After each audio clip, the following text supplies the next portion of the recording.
Welcome to Luca is a Billionaire, where the only thing I invest in is your answers. In this video, I will show you how to make delicious ginger hard candy using an easy method. First, let's gather our simple ingredients. You'll need about 1/4 cup of finely grated fresh ginger, 1 cup of granulated sugar, 1/4 cup of water, and 1/3 cup of light corn syrup.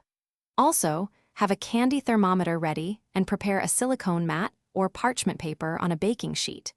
Precision is key for perfect candy. Now let's get cooking. In a heavy-bottomed saucepan, combine your 1 cup of sugar, 1/4 cup of water, and 1/3 cup of light corn syrup. Place the pan over medium-high heat, stirring gently until all the sugar has completely dissolved. Once dissolved, stop stirring.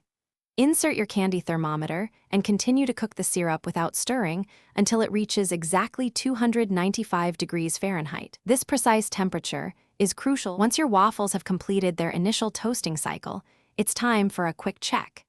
Carefully remove one waffle to assess its crispness and ensure it's heated through. If you prefer it a bit warmer or crispier, simply return it to the toaster for an additional 30 to 60 seconds. Remember, the goal is a golden exterior with a warm, fluffy interior, so avoid over-toasting to prevent any burnt edges. Now for the satisfying part. Let your poured candy cool completely and harden on the mat for at least 30 minutes or until it's firm to the touch. Once it's fully hardened, you can easily break it into small, irregular, bite-sized pieces. You can also use a candy hammer if you prefer. Store your delightful homemade ginger hard candy in an airtight container at room temperature. Enjoy your spicy, sweet treat.